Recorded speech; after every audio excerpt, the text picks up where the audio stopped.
अगदी जी काही परिस्थिती पाहतोय ती अतिशय केविलवाणी परिस्थिती आहे, केविलवाणी धडपड आहे. मी मुख्यमंत्री असतानाही आरोप सहन केले. आरोप आणि टीका याला मी कधी आरोप आणि टीकेने उत्तर दिलं नाही. परंतु जेव्हापासून मी मुख्यमंत्री झालो, एक शेतकऱ्याचा मुलगा, एक सर्वसामान्य कार्यकर्ता मुख्यमंत्री होतो, हेच मुळात त्यांना पचनी पडलेलं नाही. आणि त्यामुळे ही जळजळ, मळमळ, पोटसूळ जो आहे, ही पोटदुखी त्याच्यातूनच उत्पन्न झालेली आहे. परंतु या महाराष्ट्रातल्या जनतेने त्यांची जागा त्यांना दाखवलेली आहे. आम्ही या निवडणुकीत विधानसभेच्या कुणाचा नंबर काय आहे तो जनतेने दाखवला. आम्ही 80 जागा लढून 60 जागा जिंकलो आणि समोरचे लोक किती जागा लढल्या तर तुम्हाला माहित आहे आणि किती जागा जिंकल्या. भ्रष्टाचारी मंत्र्यांवरती पांघरून घातलं जात आहे. त्यामुळे मुख्यमंत्र्यांनी आता पांघरुण मंत्री असं नवीन मंत्री निर्माण करावं, स्वतःकडे ठेवावं असं ते म्हणते. मग त्यात मुख्यमंत्र्यांना बुके घेऊन का जाता? का मुख्यमंत्र्यांची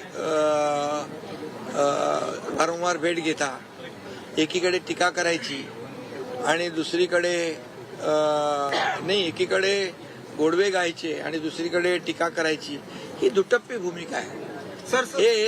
एक मी सांगतो तुम्हाला की मुख्यमंत्र्याच्या खुर्चीसाठी आणि या मुख्यमंत्री पदासाठी ज्यांनी स्वतःचं, मी असं म्हणेन, ते पांघरून म्हणाले तर मी म्हणतो की पाय पुसणं करून घेतलं, त्यांनी काय मुख्यमंत्र्यांवर टीका करायचा अधिकार आहे देवेंद्रजींवर? आणि त्यामुळे लोकांनी त्यांची जागा दाखवलेली आहे. प्रत्येकाने आपलं पांघरून पाहूनच हातपाय पसरले पाहिजे. शेतकऱ्यांना मदत मिळाली नाही, कुठेतरी ठिबक सिंचन झालंय का असा प्रश्न उपस्थित करतायत. आता त्यांचा ठिबक सिंचन झालेला दिसतोय. एक हे बघा, विभाग वाईज अमरावती डिव्हिजनला 3,415 कोटी रुपये, छत्रपती संभाजीनगरला 6,249 कोटी, कोकण डिव्हिजनला 40 कोटी, नागपूर डिव्हिजनला 716 कोटी आणि नाशिक डिव्हिजनला 1,553 कोटी, असे 14,000 कोटी रुपये 32,000 कोटीच्या पॅकेजपैकी पोहोचलेले आहेत. ही आकडेवारी आहे.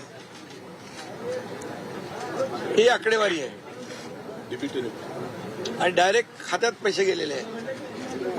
आता सांगा मला की शेतकऱ्यांना पैसे मिळाले नाही ही ओरड आणि हा खोटारडेपणा त्यांचा आता लपून राहिलेला नाही. तर उद्धव ठाकरे हिंदू धर्माच्या विरोधात भूमिका घेत आहेत का? कारण तामिळनाडूमध्ये दिवा लावावा असं कोर्टाने आदेश दिल्यानंतर महाभियोग जो दाखल केला गेला आहे त्यावरती उद्धव ठाकरेंनी सही केलेली आहे. हिंदू धर्माविरोधात उद्धव ठाकरे भूमिका घेतात असं वाटतं का त्यांच्या? हे बघा ना, हे काय, हे बघा, इम्पिचमेंट आणलेली आहे. हे आपल्या GR स्वामीनाथन जस्टिस आहेत, त्यांच्यावर मद्रास हायकोर्टचे आर्टिकल 217 आणि 124 कॉन्स्टिट्यूशन घटनेच्या कलमाप्रमाणे हे त्यांनी इम्पिचमेंट आणलंय आणि सही आहे. त्यामुळे आता हिंदुत्वाबद्दल बोलण्याचा त्यांना नैतिक अधिकार राहिलाय का, असा माझा प्रश्न आहे. आणि त्याचबरोबर ज्यांनी याकूब मेमनची कबर सजवली मुंबईमध्ये आणि ज्यांच्या लोकसभेच्या प्रचारामध्ये 93च्या सिरियल बॉम्बस्फोटमधला इक्बाल मुसा हा बॉम्बस्फोटचा आरोपी प्रचार करत होता, त्यांना हिंदुत्व शिकवण्याची आणि हिंदुत्व सांगण्याची नैतिकता आहे का? सर, त्या ठिकाणी जीप लावतात तिथे वरती मुस्लिम कम्युनिटी आहे आणि त्याचमुळे यांनी तो महाभियोग जो आहे तो दाखल केलेला आहे. तेच तर मी सांगतो ना की जे हिंदुत्व हिंदुत्व हिंदुत्व हिंदुत्व काय टी शर्ट आहे का कधी काढला न सोडला. आता हिंदुत्वाच्या बद्दल गप्पा मारायच्या आणि अशा जस्टिस स्वामीनाथन साहेबांच्यावर इम्पिचमेंट आणायची, हे कुठलं दुटप्पी धोरण, हे कुठलं हिंदुत्व आहे. सर 2 दिवसापूर्वी 2100 रुपये देणार नाराजी व्यक्त केली आहे. न्यायमूर्तींवरती एक प्रकारे टीका केली आहे. कुठेतरी न्यायव्यवस्थेवरतीच बरेचसे त्यांनी आक्षेप घेतलेले आहेत. ते ईव्हीएम वर आक्षेप घेतात, ते मतदार यादीवर आक्षेप घेतात, निवडणूक आयोगावर आक्षेप घेतात, ते सुप्रीम कोर्टावर आक्षेप घेतात. आता हे सगळ्याच्या सर्वोच्च झालेले आहेत आणि म्हणून असं माणूस कधी करतो जेव्हा माणसाचा बॅलन्स जातो. आणि जेव्हा हे जिंकतात त्यावेळी ह्या सगळ्या यंत्रणा चांगल्या असतात, जेव्हा हरतात त्या यंत्रणा सगळ्या वाईट असतात. जे आतापर्यंत देशामध्ये इतके वर्ष घोटाळे, काळा बाजार, मोठमोठे स्कॅम, नोट चोरी करणारे लोक आता वोट चोरीचा आरोप करतायत. हे मोठी शोकांतिका आहे. लाडकी बहीण योजना बंद होणार नाही तुम्ही म्हटलं होतं, मात्र आता पुन्हा मुद्दा काढलेला आहे की 2100 रुपयांचं काय झालं तुम्ही म्हणाला 2100 रुपयांचं. अरे लाडक्या बहिणींनी त्यांना घरी बसवलेलं आहे विधानसभेच्या निवडणुकीमध्ये. त्यामुळे लाडक्या बहिणींना आम्ही जो लाडकी बहीण योजना जी सुरू केली ती कधीही बंद होणार नाही. आणि जे आम्ही बोललोय 2100 रुपयाचा योग्य वेळी आम्ही तोही निर्णय आमचा पूर्ण करू. ज्यावेळेस लाडकी बहीण योजना आली होती त्यावेळेस कोर्टमध्ये गेले होते. लाडकी बहीण योजना जेव्हा आम्ही सुरू करत होतो त्यावेळी हेच लोक कोर्टात गेले होते ही योजना बंद पाडावी म्हणून नागपूरच्याच कोर्टामध्ये.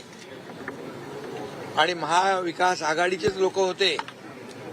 परंतु आम्ही लाडकी बहीण योजना आम्ही सुरू करण्याचा निर्णय घेतला, त्याची अंमलबजावणी देखील आम्ही केली आणि ती योजना कायम सुरू राहणार हेही मी सांगतो.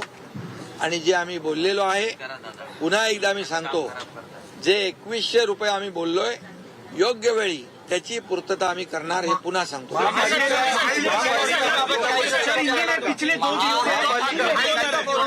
मुख्यमंत्रीपद सोडलं तेव्हा विधान परिषदेच्या सदस्यत्वाचा राजीनामा दिला होता. आज ते अवघ्या काही तासांसाठी नागपूरमध्ये आलेले आहेत आणि संध्याकाळी त्यांनी आमदारांची बैठक बोलावलेली आहे. हे नेमकं कशाचं द्योतक आहे आणि अवघ्या काही तासांसाठी पर्यटन अरायवल आणि डिपार्चर महापालिका जिल्हा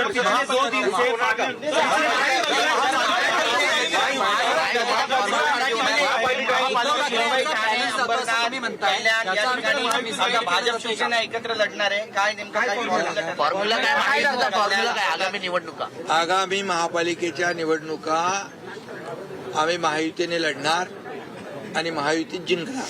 रायगड जिल्ह्यामध्ये स्वबळाचा नारा दिला जातोय, त्या संदर्भात काही स्पष्टोक्ती आहे? काही ठिकाणी अजूनही माझी मुख्यमंत्र्यांच्या बरोबर चर्चा झाली.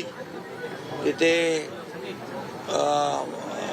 प्रदेश अध्यक्ष बावनकुळेजी, रवींद्र चव्हाण सगळे तिकडे होते आणि आमची सर्व चर्चा झाली. महायुतीने लढण्याचा निर्णय झालेला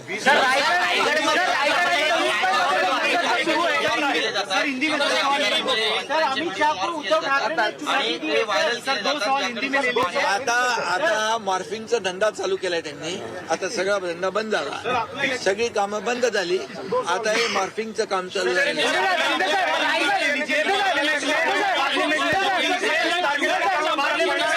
हिंदुत्व के मुद्दे पर उद्धव ठाकरे ने अमित शाह को चुनौती दी है. उन्होंने कहा कि आप ही के सांसद, आप ही के मंत्री ही गोमांस खाते, उन्हें आप रोक नहीं पाते. अरे अमित शाह जी और नरेंद्र मोदी जी प्रधानमंत्री जी को हिंदुत्व के बारे में चुनौती देने का अधिकार उनको है क्या?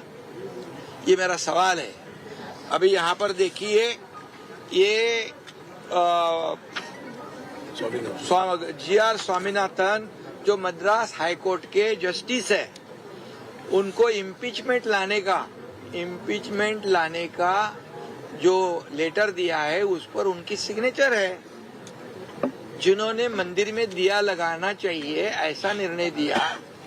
ऐसे देखिए, ये motion for removal of justice GR Swaminathan of the Madras High Court under Article 217 and with 124 of the Constitution of India, ये देखिए। और ये यहाँ पर साइन है, ये क्या है? और जो यहाँ पर जो मुंबई में याकूब मेमन की मजार को, कब्र को सजाते हैं, और इकबाल मूसा जो सीरियल बम ब्लास्ट में आरोपी है, उसको इनके प्रचार में देखा गया। ये कौन सा हिंदुत्व है?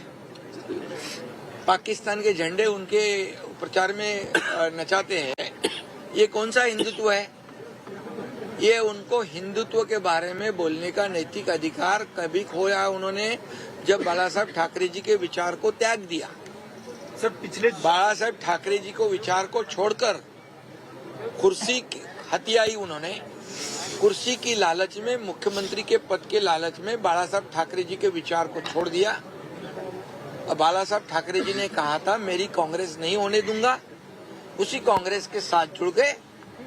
अभी उनको कौन सा अधिकार है हिंदुत्व के बारे में बोलने का? और आदरणीय प्रधानमंत्री नरेंद्र मोदी जी और अमित शाह जी के ऊपर बोलने का अधिकार है? सर, पिछले 2 दिन से हस्ताक्षर कर रहे हैं और उद्धव ठाकरे कह रहे हैं कि मद्रास में वहां पर दिया जला के रहेंगे। ये दोगली उनकी नीति है, ये डबल स्टैंडर्ड काम है। और सर, पिछले 2 ये क्या कहते हैं उसको, गिरगिट कैसे? सर, पिछले 2 दिन से पार्लियामेंट में चर्चा हो रही है वंदे मातरम को लेके जो चर्चा हो रही है उस पे भी उन्होंने विरोध जताया है। उन्होंने कहा है कि अभी सरकार को वंदे मातरम की याद आई है, शायद से आरएसएस के कपड़े फाड़ने के लिए वंदे मातरम का